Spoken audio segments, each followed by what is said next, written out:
Mulai dari hal yang rendah ke hal yang tinggi, mulai dari hal yang sangat sepele ke hal yang sangat luar biasa. Dan yang paling penting, yang paling kita bisa rasakan sebagai seorang muslim ialah nikmat iman, nikmat Islam, nikmat kesehatan dan kesempatan, sehingga kita bisa sama-sama berkumpul di tempat yang insyaallah dirahmati oleh Allah Subhanahu wa taala. Untuk langkah yang kedua kalinya, tak lupa marilah kita kirimkan solawat berangkaian salam kepada suri tauladan kita, pemimpin para manusia, pemimpin para al-anbiya, bintangnya kota Mekah, berliannya kota Madinah, buah hatinya Siti Aminah. Yakni siapa lagi kalau bukan Nabiullah Muhammad sallallahu alaihi wasallam. Dialah nabi kita yang telah menerima sumpah serapah, hinaan dan cacian, bermandian darah, berhujanan anak panah, berselimutan padang demi membela agama Allah Subhanahu wa taala, dan kedua kalimat syahadatnya yakni asyhadu an la ilaha illallah wa asyhadu anna Muhammadar Rasulullah. Untuk langkah yang ketiga kalinya, berdirinya saya di sini bukan karena tidak adanya kursi, atau bahkan berdirinya saya di sini bukan untuk mencalonkan menjadi bupati, apalagi berdirinya saya di sini bukan karena lagi sedang untuk mencari calon istri. Akan tetapi berdirinya saya di sini hanya untuk menyampaikan sepatah kata atau dua patah kata yang akan saya patah-patahkan menjadi ribuan kata yang akan insyaallah akan bermanfaat bagi kita semua. Yang dimana yang telah saya rangkaikan dan gabungkan sehingga terciptalah judul Pembentukan Pemuda dan Masyarakat yang Ideal. Hadirin wal hadirat yang insyaallah sama-sama calon-calon penghuni Jannatul Firdaus. Amin. Berbicara mengenai pemuda, berarti kita lagi membicarakan tentang diri kita masing-masing. Karena percaya atau tidak percaya, kitalah itu generasi pemuda dan para remaja itu. Maka adakah yang terlintas dalam pikiran kita mengenai pemuda? Adakah hal yang menarik mengenai pembicaraan tentang pemuda ini? Maka baiklah, pada kesempatan yang baik dan yang mulia ini, saya ingin membawakan dan menyampaikan beberapa poin tentang pembicaraan pembentukan pemuda dan masyarakat yang ideal. Hadirin wal hadirat yang berbahagia. Poin yang pertama, yakin dan percayalah bahwasanya orang-orang yang di luar sana sudah sangat yakin dan percaya bahwasanya masa muda atau masa lansia atau masa pertengahan atau masa remaja adalah masa-masa yang paling penting di kehidupan seseorang, karena masa tersebut adalah masa-masa perkembangan, masa-masa pertumbuhan dan masa-masa peralihan dari masa kanak-kanak ke masa dewasa, yang akan banyak sekali menentukan kehidupan seseorang di hari-hari kelaknya nanti. Apakah ia akan menjadi orang yang berhasil, atau apakah ia hanyalah orang yang gagal? Atau apakah ia akan menjadi orang yang pintar seperti otak-otaknya para Google? Atau apakah ia akan menjadi orang yang bodoh seperti otak-otaknya para begal? Atau bahkan apakah ia akan menjadi seorang pengusaha yang sukses, berwibawa dan berakal? Atau apakah ia hanyalah sekedar penjual agar-agar? Maka daripada itu, kita sebagai generasi pemuda dan para remaja harus memanfaatkan dan memaksimalkan sebaik-baik mungkin masa-masa ini, karena masa ini adalah masa emas, masa brilian, dan masa ini hanya datang sekali dan tak terulang kembali. Hadirin wal hadirat yang insyaallah dirahmati oleh Allah Subhanahu wa taala. Poin yang kedua, percayalah dan yakinlah bahwasanya generasi muda atau para remaja sudah sangat sering disebut oleh orang-orang terdahulu, oleh para orang-orang tua kita untuk menjadi amir, menjadi pemimpin para manusia.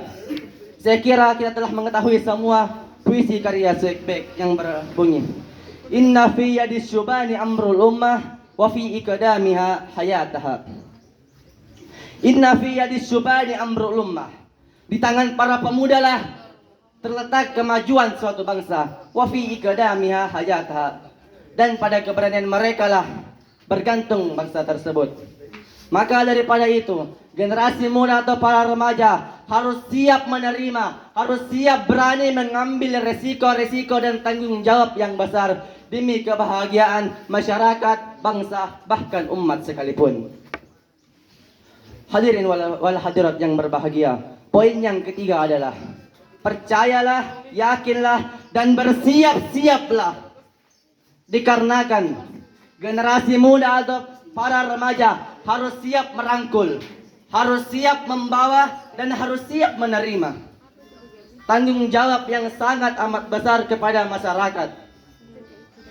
Karena generasi muda adalah agen perubahan dan agen keberhasilan. Karena generasi muda adalah simbol kemenangan dan simbol kejayaan. Karena generasi muda adalah kunci kedamaian dan kunci kesejahteraan. Dan generasi muda akan membawa suatu cahaya-cahaya dan pelita-pelita yang akan terus menerangi dan membantu masyarakat. Bagaimana hanya matahari yang akan terus menyinari bumi beserta isi-isinya. Namun, apakah yang terjadi pada zaman ini, pada hari ini, dan pada waktu ini? Karena yang terjadi pada waktu ini itu semua di luar harapan kita. Karena sayang, sungguh sayang, generasi muda pada waktu ini telah banyak tidak sadar betapa pentingnya peranan mereka kepada masyarakat. Bahkan sebagian dari mereka gagal memahami dan mengatasi kejadian dan fenomena ini. Kita berharap mereka tampil di muka, tampil di depan, tampil di hadapan masyarakat sebagai orang yang pemberani. Akan tetapi mereka malah penakut dan pengecut. Kita berharap mereka kuat, akan tetapi mereka lemah dan lumpuh. Kita berharap mereka bersemangat dan energik, akan tetapi mereka malas dan frustasi. Bahkan kita berharap mereka menjadi terampil dan mandiri, akan tetapi apa yang terjadi pada mereka? Mereka malah terbelenggu dengan keadaan mereka sendiri dan tidak mampu melakukan apa-apa. Hadirin yang berbahagia, maka daripada itu, apakah benar ucapan yang baru saya tadi katakan? Apakah bukti dari perkataan saya tersebut? Maka baiklah, tentu telah kita ketahui semua bahwasanya generasi muda pada zaman sekarang lebih senang keluar rumah untuk menghabiskan waktu-waktunya pagi hari, siang hari, sore hari, bahkan malam-malam sekalipun. Mereka menghabiskan waktu-waktunya demi pekerjaan yang sia-sia, keluyuran kemana-mana, berjoget-joget tidak jelas, bernyanyi akan dapat menimbulkan fitnah agama. Bahkan mereka menimbulkan kerusuhan, menimbulkan keributan, bahkan menimbulkan kerusakan di jalan-jalan raya, menyalahgunakan narkotika, memakai obat-obat terlarang, dan masih banyak lagi aktivitas-aktivitas yang sangat buruk lainnya yang mereka kerjakan yang tidak bisa saya sebutkan satu persatu. Maka daripada itu, mengapa generasi muda atau para remaja kita lebih senang keluar rumah daripada tinggal di dalamnya untuk mempelajari ilmu agama, ilmu tentang akhirat, atau pergi ke masjid untuk beribadah kepada Sang Pencipta? Kenapa? Kenapa bisa begini? Mengapa? Dikarenakan lingkungan di mana mereka tinggal bukanlah lingkungan yang Islami.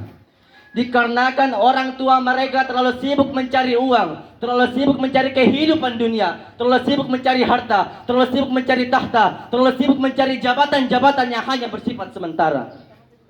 Sehingga mereka tidak mempunyai waktu sedikit pun, bahkan sedetik pun untuk memperhatikan anak-anak mereka. Dan dikarenakan lingkungan di mana, masyarakat di mana mereka tumbuh, di mana mereka besar, bukanlah masyarakat yang Islami.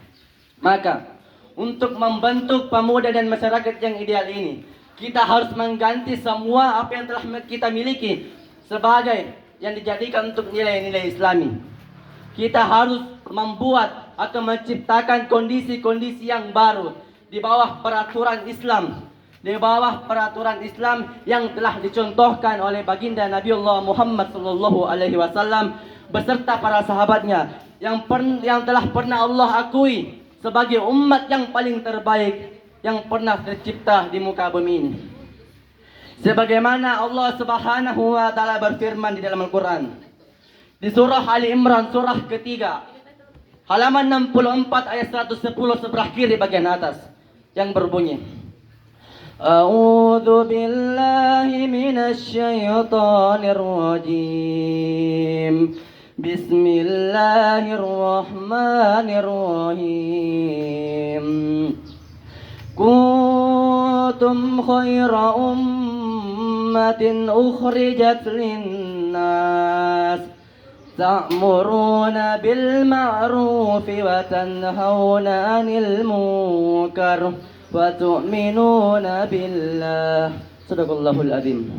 Allah Subhanahu wa taala berfirman di dalam Al-Qur'an, "Kuntum khairu ummah."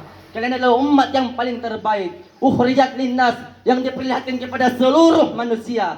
Ta'muruna bil ma'ruf, karena kalian mengajak kepada ma'ruf, kepada kebaikan, wa tanhauna 'anil munkar, dan mencegah kepada keburukan, wa tu'minuna billah, dan beriman kepada Allah.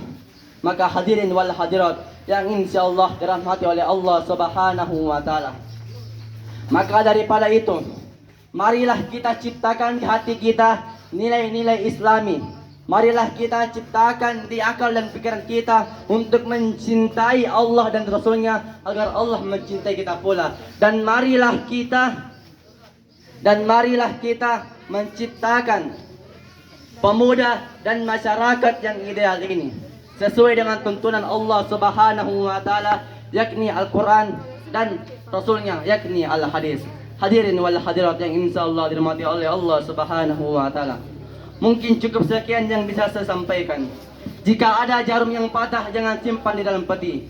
Jika ada kata saya yang salah, jangan simpan di dalam hati. Kalau ke pasar membeli ikan, pasti kalian membeli bumbu ikan. Jika ada, jangan melihat siapa yang menyampaikan, tapi lihatlah apa yang disampaikan. Upin Ipin makan terasi. Cukup sekian, terima kasih. Wabillahi taufiq wal hidayah. Syukran. Assalamualaikum warahmatullahi wabarakatuh.